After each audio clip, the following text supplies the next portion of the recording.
Hola a todos, sean bienvenidos nuevamente a un video más que tenemos en este canal. Esperamos que a través de lo que hoy tendremos la oportunidad de tener en un tema más de Romanos, pueda ser de bendición a la vida de cada uno de los que tengan la oportunidad de darle play y de ver este contenido.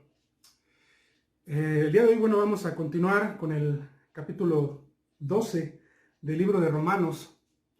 Y para los que han estado viendo constantemente los videos, la semana pasada hablamos acerca de los dones espirituales, acerca de cómo esa práctica de la vida cristiana en cuestión a lo que tenemos que hacer.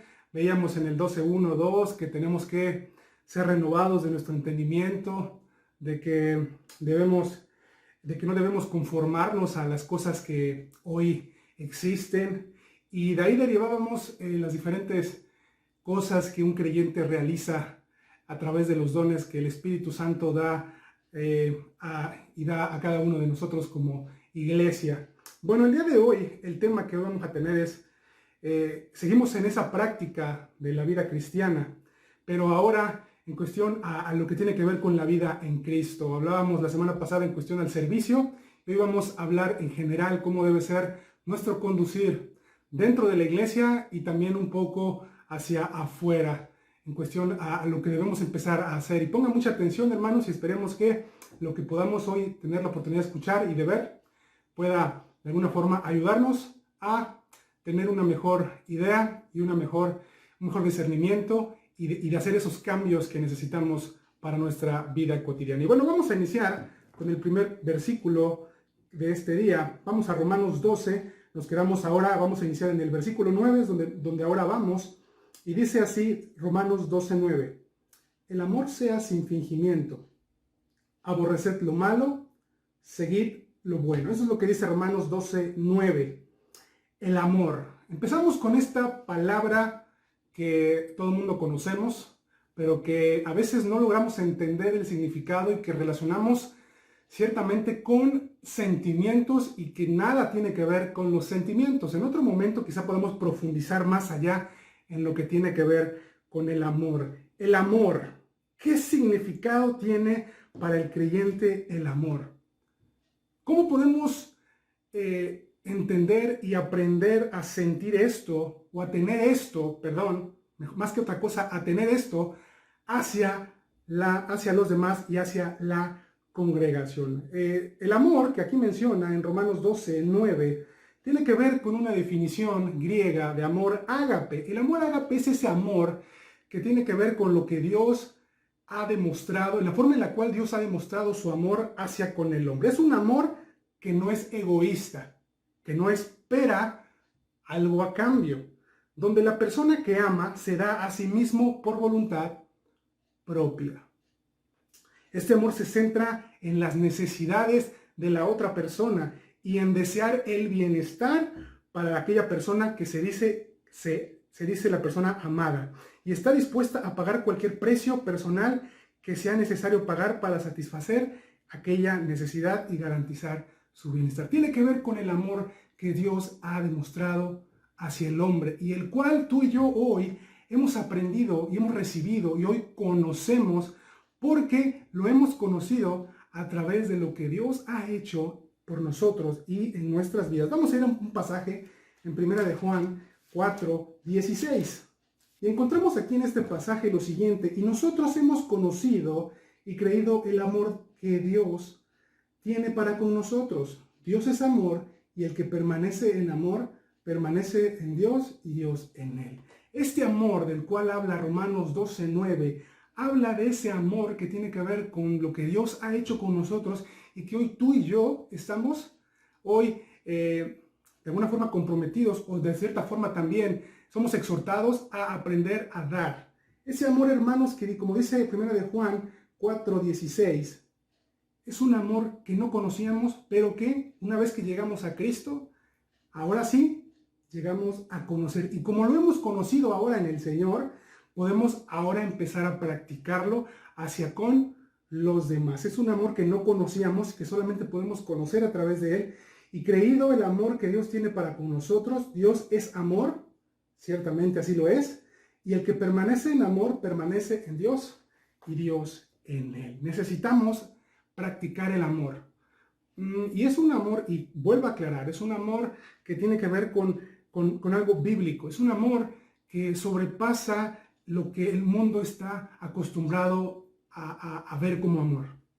No es ese amor, hermanos, que puede tolerar y permitir injusticias o que en pos del amor se puede practicar el pecado. No, hermanos, es un amor que viene de parte de Dios y que solamente puede ser practicado por aquellos que hemos conocido al Señor. El amor es algo muy importante para nosotros como creyentes. Es algo que debe ser algo tan arraigado en un cristiano. Es más, es algo que antes de que podamos llegar al servicio, hermanos, y que podamos hacer, es algo que es mucho más importante que usted y yo tengamos. Fíjese lo que dice 1 Corintios 13:13. Dice 1 Corintios 13:13, y ahora permanecen la fe, la esperanza y el amor. Estos tres, pero el mayor de ellos es el amor. ¿Qué tan importante es que antes que se manifiesten las otras características que vemos en este pasaje, primeramente, amor? ¿De qué nos serviría, hermanos, practicar la vida cristiana aparentemente, tener 1, 2, 3 dones, si no tenemos amor? Si no hay amor, si no podemos demostrar el amor. Dice, pero el mayor de ellos es esto, amor. Es muy importante que podamos aprender el significado que tiene y lo importante es que usted y yo comencemos a practicarlo, que empecemos a vivirlo. Y este amor, según lo que dice Romanos 12:9, debe ser sin fingimiento. Muy importante que el amor que demostremos dentro de la iglesia y aún en nuestra vida cotidiana sea algo sin fingimiento. El fingimiento, hermanos, es algo que es opuesto al amor. Nos habla de la hipocresía. Nos habla de algo tan fuerte como la hipocresía. El amor debe ser sin fingimiento. No debemos practicar esto, hermanos, por algo que pueda ser una doble intención, porque nos conviene en ese momento, o simplemente por no quedar mal, abrazamos al hermano, le consolamos, pero por atrás o nuestra mente estamos diciendo, ay, este hermano otra vez, y quejándonos. No, hermano, el amor debe ser sin fingimiento. Eso es lo que somos llamados a hacer, a tener amor verdadero por nuestros hermanos en Cristo. Dice después de esto, el amor sea sin fingimiento, dice ahora otro mandato, aborreced lo malo. A ti creyente, se te dice en este momento, aborrece lo malo, desprecia todo aquello que tiene que ver con lo que está mal delante del Señor. El aborrecimiento del mal es el otro lado del amor, es lo opuesto al amor, que por naturaleza propia no puede aprobar lo que es justo. Eso es lo que es lo malo. Hermanos, qué importante es que como creyentes podamos ser hijos de Dios, que en pos de practicar la vida cristiana, poco a poco nuestro ser vaya aprendiendo a irse desprendiendo de esa necesidad o de esa idea o de esa costumbre de hacer todo aquello que no es correcto delante de Dios, ya que la maldad es algo que va en contra de Dios, es enemiga de Dios y enemigo también de lo que es el amor, al ser opuestos. Y es algo que debemos aborrecer con un fervor, con un grande fervor, así como debemos procurar el amor. Salmo 97:10 nos dice, los que amáis a Jehová, aborreced el mal. Hermano, ¿aborreces el mal? ¿O eres participante de aquellas cosas que no están bien delante del Señor? Y luego dice Romanos 12:9, bueno, dice, el amor, ya vemos cómo debe ser el amor, esa práctica del amor ágape. Y ese amor debe ser sin fingimiento, o sea, sin hipocresías. Debemos aprender a aborrecer lo malo. Y después de eso, ahora sí dice, seguid lo bueno. Seguid lo bueno.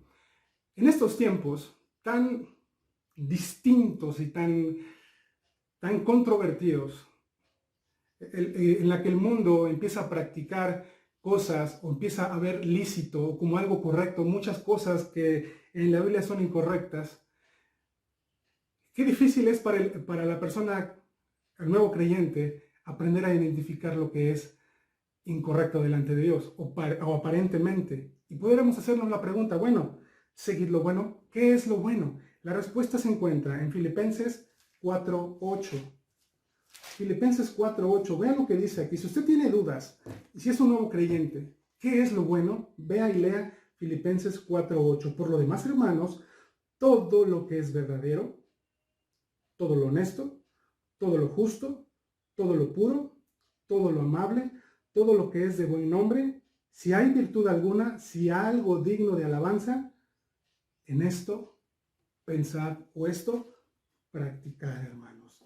Ahí tiene usted la respuesta para que cada vez que se encuentre ante una situación y tenga usted duda, ¿esto es correcto o no? Piense en Filipenses 4:8.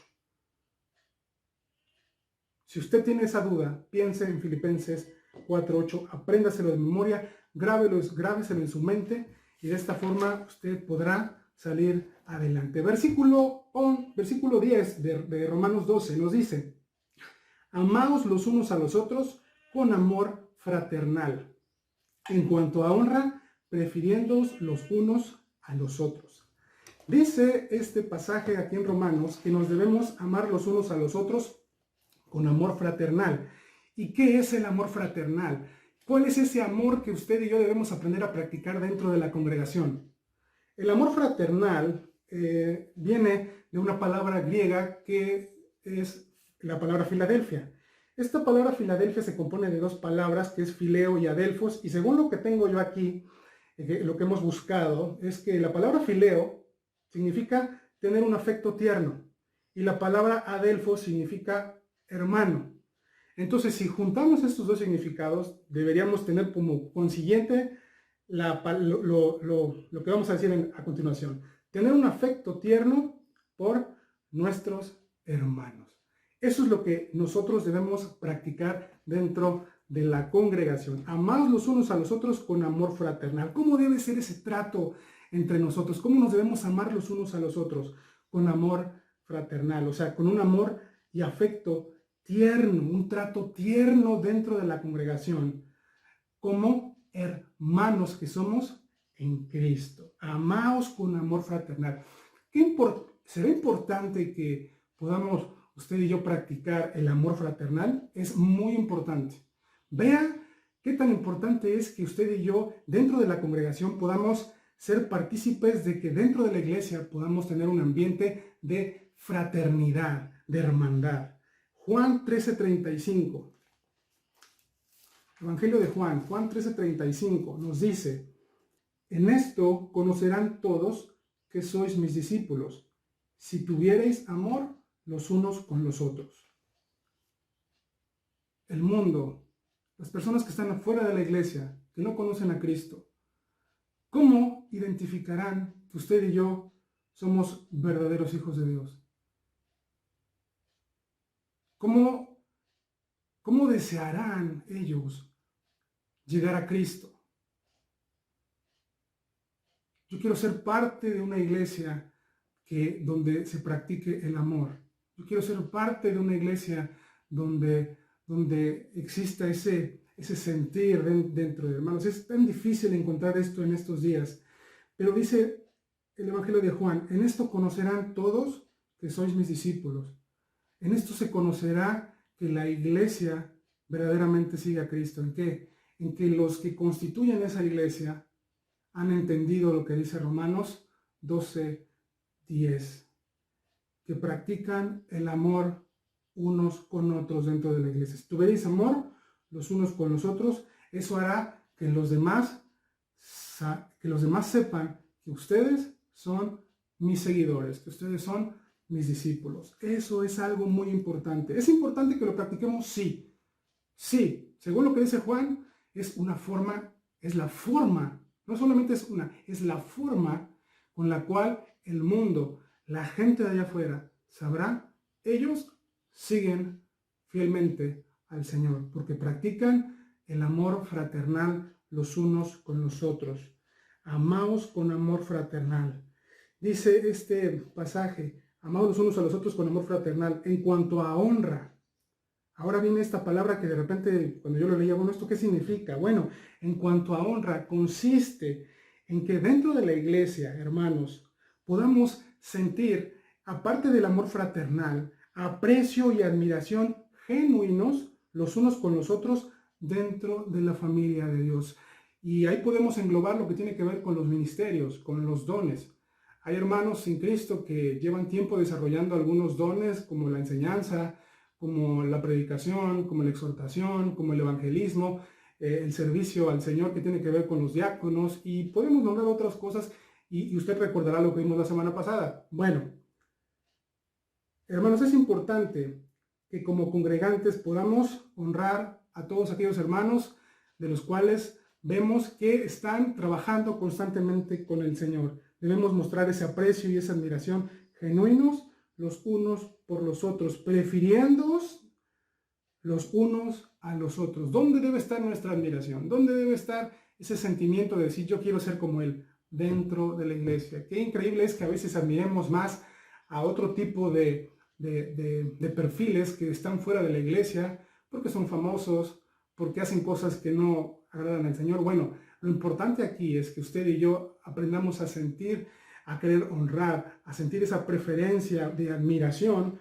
por aquellos que están haciendo y trabajando constantemente al Señor y reconocer su trabajo. Es importante, que es parte del amor fraternal, del crecimiento, que podamos hacer esto una práctica de nuestra vida dentro de la congregación.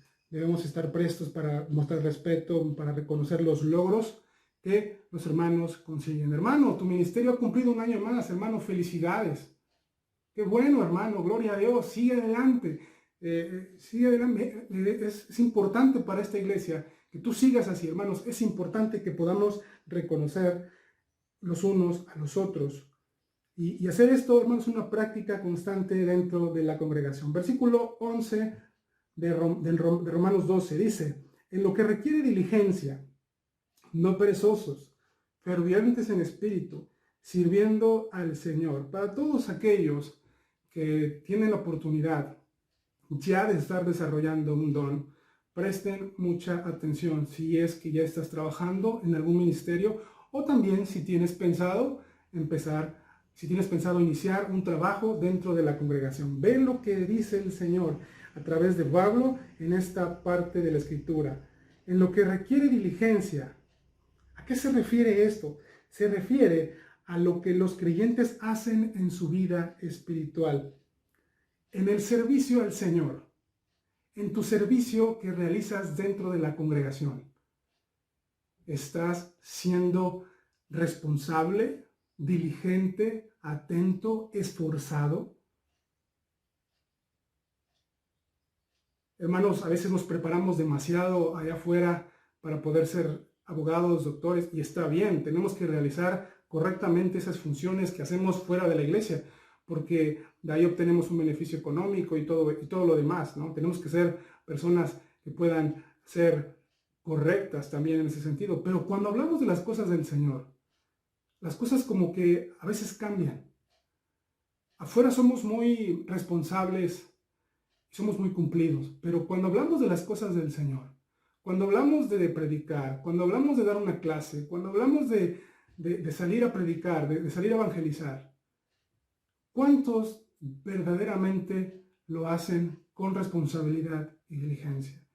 ¿Cuánto tiempo inviertes en tu ministerio? Es importante que así como nos preparamos afuera, nos preparemos también para servir al Señor. Es importante que tomemos con responsabilidad, seamos esforzados en lo que tiene que ver con los ministerios. Hermanos, dediquemos, si nuestro don tiene que ver con la enseñanza en la escuela dominical o predicación dentro de la iglesia en general, debemos aprender a prepararnos. Debemos tomar el tiempo para leer, comprar literatura, invertir inclusive hasta de nuestra bolsa en ocasiones, para que nuestro ministerio, para que nuestro servicio a Dios pueda ser cada día más eficiente. ¿Cuánto tiempo dedicas a la oración? ¿Cuánto tiempo dedicamos a lo que tiene que ver con estas horas? Voy a dedicarlas para hablar con mi familia, para hablar con mis amistades acerca de Cristo. Bueno, hermanos, es importante que podamos ser diligentes, ser diligentes, dice aquí el versículo 11. En lo que requiere diligencia, dice, no perezosos. Todo lo que sea digno de hacerse en el servicio del Señor merece que sea hecho con entusiasmo, con cuidado e interés. ¿Por qué? Juan 9:4. Evangelio de Juan. Vean lo que dice esta porción de la Escritura. Juan 9:4. Dice, me es necesario, esto lo dice el Señor Jesús, me es necesario hacer las obras del que me envió. Entre tanto que el día dura, la noche viene cuando nadie puede trabajar. ¿A qué se refiere esto que dice el Señor Jesús? El tiempo del Señor en la tierra era limitado en cuestión al ministerio que realizaba. Era poco el tiempo. Entonces, al Señor Jesús le era importante y necesario aprovechar correctamente ese escaso tiempo que tenía para servir, esos 3 años de ministerio. Hermanos, el Señor se ocupó en que esos 3 años de servicio, de predicar, de enseñar, de instruir a sus discípulos y de hablarle a los demás, fuera estrictamente y muy bien aprovechado. Hermanos, la vida que usted y yo tenemos es muy limitada y muy corta. No tenemos mucho tiempo de vida. Nuestra calidad de vida, si bien nos va, llegaremos a los 70 y tantos, 80 y tantos, y usted bien le va. Pero nuestro tiempo fuerte, nuestro tiempo de energía, hermanos, donde podemos verdaderamente ir de aquí para allá, es limitado. Hermanos, ¿cómo está invirtiendo su tiempo? Solamente va a poder usted servir aquí en la tierra. Cuando usted esté en la presencia del Señor, ya no va a poder ejercer ni hacer más este trabajo. Su tiempo es limitado. Cuando usted entienda eso, hermano, adquirirá ese sentido de urgencia que tiene el que usted se ponga a trabajar diligentemente. No existe lugar alguno para la ociosidad dentro de la congregación, a pesar de que muchos se lo puedan dar. No existe ese momento alguno. Eclesiastés 9:10, ¿qué nos dice? El libro de Eclesiastés 9:10. Todo lo que te viniera a la mano para hacer, hazlo, según tus fuerzas, porque en el Seol, o sea, en la tumba, a donde vas, no hay obra, ya no hay más tiempo de trabajar para el Señor, ni trabajo, ni ciencia, ni sabiduría. Hablamos de un tiempo limitado, hablamos de que es necesario que nos pongamos a trabajar. Y dice, no perezosos. No hay lugar, hermanos, para la holgazanería en la vida cristiana. No solo la holgazanería en la vida cristiana no solo impide que se haga lo bueno, sino que también da pie, hermanos, a que esa ociosidad nos lleve a actuar incorrectamente. Una persona ocupada, una persona que tiene mucho que trabajar en la iglesia, no tiene tiempo para voltear a ver los defectos de los demás. La ociosidad causa y da como consecuencia el pecado. Entonces, hermano, necesita usted, si es que no está practicando esto, ponerse a trabajar. No dar lugar al enemigo, no dar lugar a que todas aquellas cosas con las cuales usted lucha salgan a la luz. Y usted puede leer esto en Efesios 5, 15 al 16, allá en su casa. Y continúa y dice, no perezosos, fervientes en espíritu. A eso se refiere. Debemos mantener dentro de nuestra vida cristiana, dentro de nuestra vida de servicio, una actitud efervescente, una actitud de ganas constantes de hacer lo que estamos haciendo. Gálatas 6:9. No nos cansemos, dice aquí, pues de hacer bien, porque a su tiempo segaremos. Nos habla, no desmayemos, no nos agotemos, no desfallezcamos de servir al Señor. Fervientes en espíritu, sirviendo al Señor. Esta debe ser nuestra actitud, sirviendo al Señor. Siendo diligentes. Y haga usted una remembranza de lo que acabamos de decir. Tiene que usted ser, dentro de su ministerio, diligente, responsable, no perezoso, ferviente en su deseo de hacer las cosas para servir al Señor. Versículo 12, capítulo 12, versículo 12 de Romanos. Gozosos en la esperanza, sufridos en la tribulación, constantes en la oración. Gozosos, dice aquí, en lo que tiene que ver en la esperanza. ¿Qué significado tiene esta porción de la Escritura? Gozosos en la esperanza. Bueno, tiene que ver, hermanos, con que en ocasiones sucede a veces que puede haber algún creyente que llegara a tener dentro de su vida espiritual cierto deseo de menospreciar el trabajo que hace dentro de la congregación. A veces, hermanos, pues qué bueno sería, ¿no? Que todos pudiéramos tener los mejores resultados en el trabajo al Señor. Vivimos tiempos difíciles y no siempre es algo constante y que podamos ver en masas el resultado del esfuerzo y el trabajo. Y es más, a veces Dios no procura eso. Pero dice aquí, hermanos, que debemos estar gozosos en la esperanza de que lo que hacemos no es en vano al Señor. Primera de Corintios 15:58. Vea lo que dice esto y seguramente usted ya lo conoce. Hermanos, así que hermanos míos, amados, estad firmes y constantes, creciendo en la obra del Señor siempre, sabiendo que vuestro trabajo en el Señor no es en vano. No desfallezca si de repente usted es un evangelista y dice es que la gente no quiere. Está bien, hermano. Usted sea constante. Muchas veces las personas no se convierten a la primera, a la segunda. A veces pasa el tiempo y piensa en su vida. Usted, ¿a cuántas veces escuchó de Cristo? Muchas. Yo escuché muchas veces de Cristo. Pero no fue hasta que verdaderamente Dios permitió algo en mi vida que yo llegué a sus pies. Y así pasa en la vida de muchos. A veces nos fijamos mucho en los números, en los resultados, pero Dios hace y permite que nuestros ministerios sean de bendición en muchas y diversas maneras. Gozaos en la esperanza, sufridos en la tribulación. Hermano, aquel que sirve al Señor se va a enfrentar con las dificultades. Los hermanos que no están ocupados y están ociosos no van a estar cómodos y tranquilos en sus hogares o llegando simplemente a la congregación, sentándose y nada más. Pero hermanos, quienes trabajan en la obra, es algo muy importante que sepamos que son aquellos que los que trabajan en el Señor, quienes estarán experimentando la prueba, la adversidad, los obstáculos.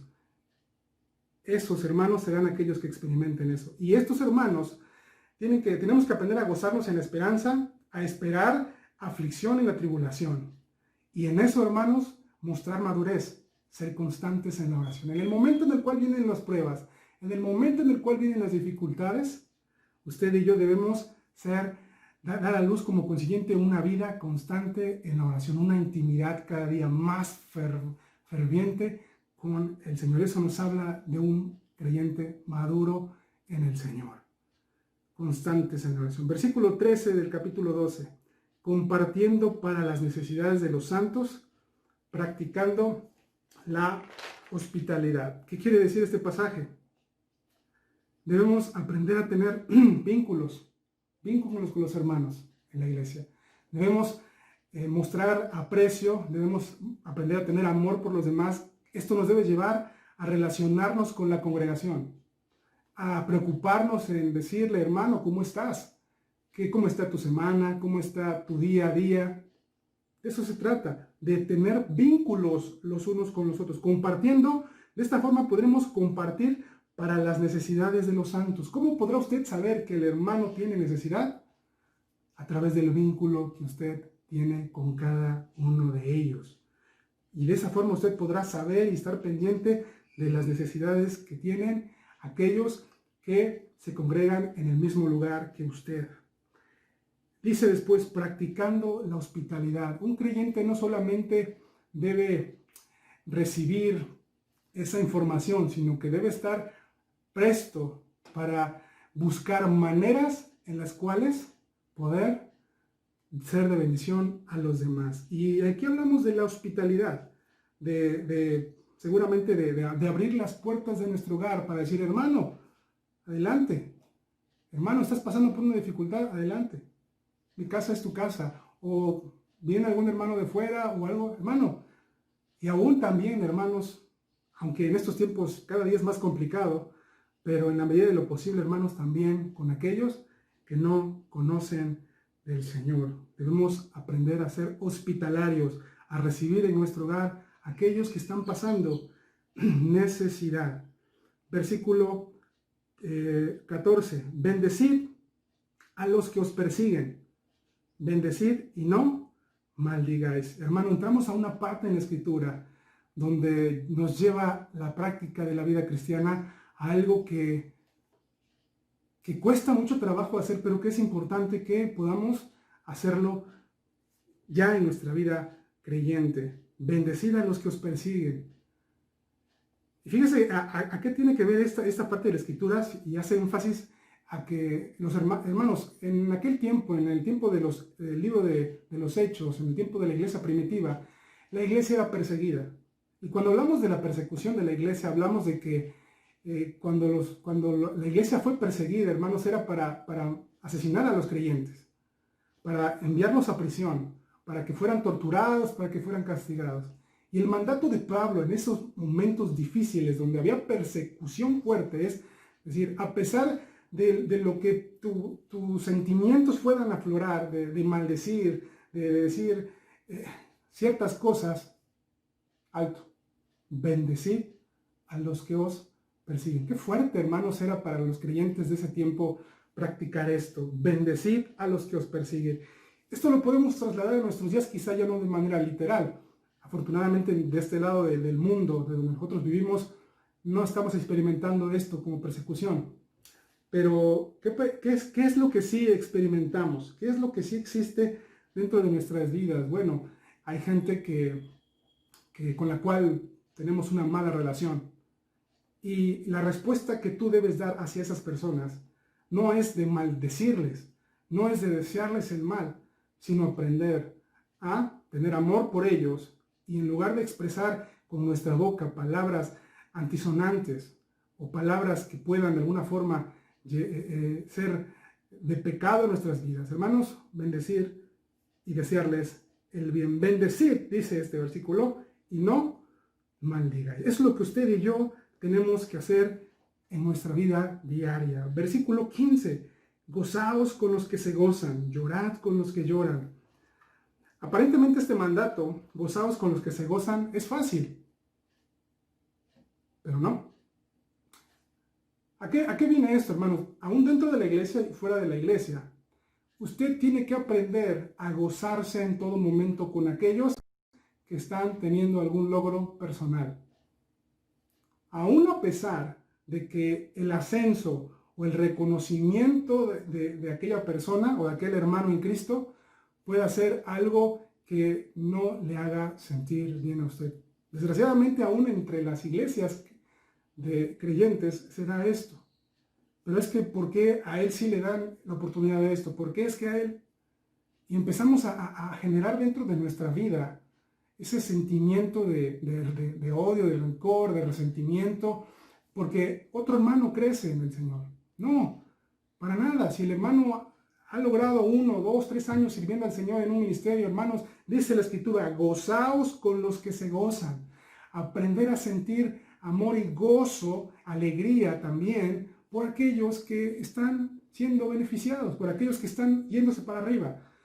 Aún en su oficina, hermanos, si usted estaba participando en un ascenso en su trabajo y de repente usted no fue seleccionado, pero sí otra persona, bueno, qué bueno.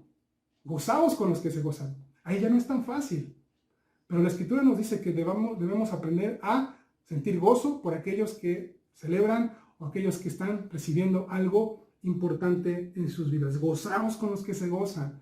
No es fácil, hermano, pero la palabra del Señor nos motiva y nos insta, nos ordena, nos da este mandamiento de que debemos practicarlo en nuestra vida creyente. Llorad con los que lloran.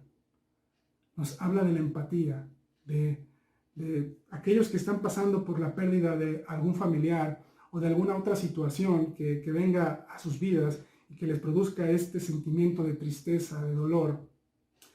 Nos lleva a ti y a mí a sentir o tener sensibilidad por aquellos que lloran, por ir a aquellos hermanos y aún en ellos, hermanos, involucrarnos y decir, hermanos, si ciertamente estás pasándola mal, animar los unos a los otros, llorad con los que lloran.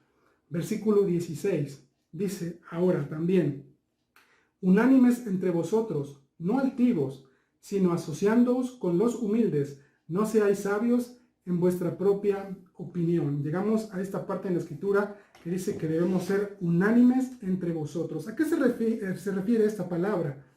Es una expresión que alude a una virtud que tiene que ver con que seamos imparciales. Debemos ser unánimes, debemos tener un trato único para con todos. No debe haber diferencias de que a él lo trato mejor porque tiene esto y aquello, y a ti que no tienes nada que ofrecerme, si te hablo, qué bien. No, debemos ser unánimes entre vosotros. Y esto nos hace referencia a lo que dice Santiago 2, versículo 1, 4, del 1 al 4 y al 9. Y el 9. Santiago 2, del 1 al 4 dice: hermanos míos, que vuestra fe en nuestro glorioso Señor Jesucristo sea sin acepción de personas. Porque si en vuestra congregación entra un hombre con anillo de oro y con ropa espléndida, y también entra un pobre con vestido andrajoso, y miráis con agrado al que trae la ropa espléndida, y le decís: siéntate tú aquí y en buen lugar, y decís al pobre: estate tú allí en pie, y siéntate aquí bajo mi estrado. ¿No hacéis distinciones entre vosotros mismos y venís a ser jueces con malos pensamientos? Y vamos hasta 9, y dice: pero si hacéis acepción de personas, cometéis pecado y quedáis convictos por la ley como transgresores. Todo esto que acabamos de leer en Santiago no debe ser. No debe haber ese sentimiento en nosotros de hacer distinción entre uno u otro. Debemos ser unánimes, debemos tratar a todos de una forma única en amor. Ya lo hablábamos hace un momento. Esto es lo que se refiere. Dice que nuestra actitud debe ser sin altivez, no altivos. El significado de esta palabra es aquella persona que se interesa por cosas altivas, por cosas que tienen que ver con cosas de materiales. Esto nos habla del orgullo y del egocentrismo. Esta actitud altiva no debe ser característica de la iglesia, sino asociándoos con los humildes. Eso es lo que sí tenemos que hacer, asociándoos con los humildes. Ojo, esto no quiere decir que la palabra del Señor nos mande a ahora hacer a un lado a aquellos que sí tienen posibilidades económicas. No, no está diciendo que no nos involucremos con ellos, pero nos habla de esa distinción, de aprender a no hacer un trato preferencial por uno u otro, tratar a todos igual. Pero ciertamente, hermanos, cuando esto hace referencia a que nos asociemos, a que nos involucremos con los humildes, nos habla de que esas personas humildes son aquellos que más necesitan de tu ministerio, de que tú llegues a ellos, de que tú te involucres y de que veas por sus necesidades. De eso se trata lo que está diciendo este pasaje. No de que debamos hacer a un lado a la gente que tiene posibilidades económicas, sino de que demos esa preferencia simplemente a aquellos que no tienen posibilidades. No seáis sabios, dice, en vuestra propia opinión. No debe haber en nosotros una actitud de pensar de que lo sabemos todo, de no consultar la palabra de Dios, de no buscar al Señor en cuestión a lo que vamos a hacer. No, debemos aprender a no ser sabios en nuestra propia opinión, a no confiar en nuestros recursos, a no confiar en nuestro talento, sino a depender 100% del Señor. Y dice, versículo 17, no paguéis a nadie mal por mal, procurad lo bueno delante de todos los hombres. No paguemos mal por mal. Qué importante es que hagamos esto. Esto nos habla, hermanos, y lo vamos a hablar un poquito después, en el versículo más adelante. Esto nos habla de que no tomemos venganza por nuestros propios, que no tomemos justicia por nuestros propios medios, ¿no? Procurad lo bueno delante de todos los hombres. Nuevamente se nos hace esa alusión. Versículo 18. Si es posible, en cuanto dependa de vosotros, estad en paz con todos los hombres. En ocasiones, hermanos, cuando hay esa diferencia, y aún con la congregación, y aún con el mundo, nuestro deber como creyentes es tratar de arreglar las cosas si es que hubo algún problema. Nuestro deber como creyentes, si hay madurez en nosotros, si tenemos tiempo en las cosas del Señor, es mostrar esa madurez. Y si en algo hay algo que arreglar, tratemos de arreglarlo, ya sea fuera de la iglesia o en la iglesia. En ocasiones habrá situaciones en las cuales habrá personas que no tendrán la madurez y no querrán arreglar las cosas con nosotros. Pero debe haber la intención en el creyente de arreglar las cosas. Tú hiciste todo lo que estuvo en tus manos para arreglar el asunto, pero si la persona a pesar de eso no quiso solucionar el problema, bueno, hermanos, ten paz en tu corazón, porque hiciste todo lo que había que hacer. Eso es lo que está diciendo aquí la Escritura. Si es posible, en cuanto dependa de ti, estar en paz con todos los hombres. Tienes que procurar estar en paz con todos en general. No debes involucrarte en cosas que tienen que ver con estar peleado, con tener rencillas con uno u otro. Eso no debe caracterizar tu vida, sino todo lo contrario. En lo que a ti dependa, haz el esfuerzo por solucionar las cosas. Y si no se solucionó el problema, que no haya quedado por ti.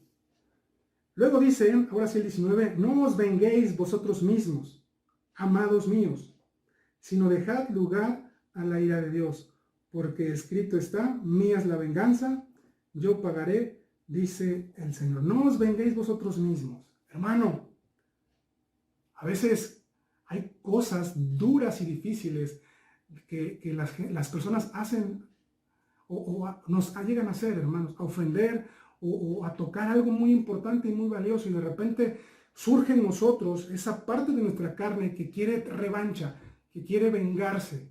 La Biblia nos advierte y nos dice, detente, no os venguéis, guarda la calma, no os venguéis vosotros mismos, no tomes justicia por tu propia mano, amados míos, sino apártate y deja lugar, ¿a quién? A aquel que puede ejercer verdadera justicia. La venganza muchas veces tiene que ver con una actitud de alguien, de que si me la hiciste, me la pagas. Y en pos de cobrar de cobrar justicia por su propia mano, a veces la justicia no llega a ser recíproca en ocasiones, ¿no? Bueno, me hiciste esto, te pasa lo mismo, ¿no? Sino que a veces pensamos en hacerle algo mucho peor. Eso no es justicia. Dice la palabra del Señor que dejemos que sea el Señor quien se encargue de hacer justicia, sino dejar lugar a la ira de Dios, porque escrito está, mía es la venganza, yo pagaré, dice el Señor. Y esto nos hace referencia a lo que dice Deuteronomio 32-35. Usted en casa podrá buscar este pasaje. Hermanos, ciertamente esta parte de la Escritura es difícil de practicar, porque va contra nuestros impulsos más fuertes en los cuales nosotros queremos actuar. Pero vean lo que dice a continuación, y no sé cómo lo vea usted, pero muchos seguramente en casa dicen, es que ¿cómo puedo hacer eso cuando siento esto por aquella persona? Bueno, dice, así que si tu enemigo tuviere hambre, dale de comer. Si tuviere sed, dale de beber. Pues haciendo esto, ascuas de fuego amontonarás sobre su cabeza. Si usted tiene un enemigo con el cual siempre hay problemas, aún en la iglesia o fuera de la iglesia, en el trabajo, donde usted vive, lo último que usted quiere, hermanos, es que si él está pasando por necesidad, usted sea aquella persona que le lleve una despensa, ¿verdad? No siente esa necesidad por satisfacer algún problema que esté teniendo su enemigo. Pero la palabra de Dios es fuerte y trata de llegar a lo más profundo de nuestro ser para transformarnos y quitar de la vida de las personas toda actitud incorrecta. Nosotros debemos aprender, hermanos, a que nuestra lucha no debe ser contra las personas, sino contra la propia maldad como tal. Usted y yo tenemos que aprender a luchar contra la maldad como tal, no contra la maldad de ellos hacia nosotros, sino con la maldad que pueda salir de usted hacia los demás. Si tu enemigo tuviere hambre, dale de comer. Si tuviere sed, dale de beber. Pues dice aquí, haciendo esto, ascuas de fuego amontonará sobre su cabeza. ¿Qué enemigo esperaría recibir la mano de aquel con el cual tiene este problema? Es algo que no nos cabe, algo inconcebible para para la mayoría de las personas. Pero ¿qué pasa si tú haces esto? En el punto en que mostramos amor por nuestro enemigo y procuramos proveer para su necesidad, podemos hacer que esa persona se sienta avergonzada por su odio hacia nosotros. Yo no sé cuántos de ustedes en algún momento hayan puesto en práctica lo que dice aquí Romanos 12:20. ¿Pudieran ustedes ahí ponernos en los comentarios algún testimonio, no? Pero hermanos, cuán importante es que aprendamos a mostrar amor aún por aquellos que no nos procuran el bien, por aquellos que desean hasta lo malo hacia nuestras vidas. Y solamente haciendo esto, hermanos, haciendo lo opuesto a lo que todo el mundo haría, es como esa persona puede recapacitar y aún quizá en algún momento, ojalá, pensar en una reconciliación. Versículo 21, no seas vencido de lo malo, sino vence con el bien el mal. Nuestra lucha no es contra enemigos carnales. Nuestra lucha es contra todo aquello que sale de nosotros mismos, que no es correcto delante de Dios. Nuestro deber como creyentes, lo que dice el versículo 21, quiere decir, nuestra lucha es contra el propio mal que está en nosotros y con lo cual estamos luchando todo el tiempo. Las personas que hacen el mal, hermanos, son personas que no están poniendo en práctica esto porque no conocen a Dios, es normal. Pero usted que tiene discernimiento de la Escritura, Dios le dice a usted que sí conoce de su palabra, que usted tiene que aprender a vencer como tal en sí el mal. El mal. ¿Y cómo? Con todo lo que acabamos de comentar en Romanos capítulo 12, del 9 al 21. Hermano, el título del tema del día de hoy lo poníamos como lo siguiente.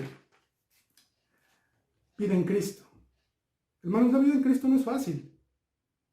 La vida en el Señor no es sencilla. Para nada. Pero si llegamos a practicar, si de verdad ponemos en nuestra vida diaria el practicar lo que dice su palabra, hermanos, verdaderamente la obra del Señor será algo que sea visible en ti y en mí. Es importante que como creyentes practiquemos lo que dice su palabra. La palabra del Señor debe llevarte a ti y a mí a transformar completamente nuestra conducta. Eso es algo que caracteriza a un verdadero creyente, alguien que obedece su palabra. Hermanos, ¿cuántos de nosotros, de lo que acabamos de escuchar, hemos dicho, me falta en esta área, me falta en aquella área? Está bien, debemos ir trabajando poco a poco. Que el Señor ayude tu vida, ayude mi vida, a que todas aquellas cosas que hoy he detectado podamos ir cambiando. Aún la envidia, los celos que hay entre congregantes, hermanos, deben ser quitados de nosotros. Esa lucha que tenemos con que es que el hermano esto, a veces es increíble cómo trasladamos nuestra carne a la iglesia, ¿no? Y si algún hermano empieza a crecer en la palabra, empieza a crecer porque tiene una u otra idea, hermano, en lugar de apoyarlo, en lugar de orar por él, empezamos a sentir ese rencor, el decir, es que él no puede tener esto, él no puede crecer. Hermano, eso debe ser disipado de la mente de un creyente. Debemos aprender a gozarnos con los que se gozan. Debemos aprender a no hacer venganza por nuestra propia mano. Debemos aprender a no pagar mal con mal, a no maldecir. Debemos aprender a ser diligentes en las cosas en las que hacemos. Hermanos, hay tantas cosas en las cuales ocuparnos que a veces perdemos el tiempo en cosas que no valen la pena, en la televisión, en los chismes, en cosas que no edifican. Hermanos, si esto caracteriza tu vida, déjame decirte que probablemente Dios no esté en tu vida. Y si lo está, hermanos, estás descuidando tu vida espiritual de una forma en la cual no debes. Hermanos, ocupémonos, hagamos una evaluación de nuestra vida creyente a través de Romanos 12 y veamos cuánto necesitamos empezar a vivir realidades, vivir cosas que verdaderamente nos lleven a la estatura del varón perfecto, hermanos. Que esto quede como una reflexión y que esto pueda ser de bendición a tu vida, hermanos. Muchas gracias por haberle dado play a este video y que el Señor pueda hacer esos cambios que necesita tu vida. Nos vemos hasta el siguiente video. Chao.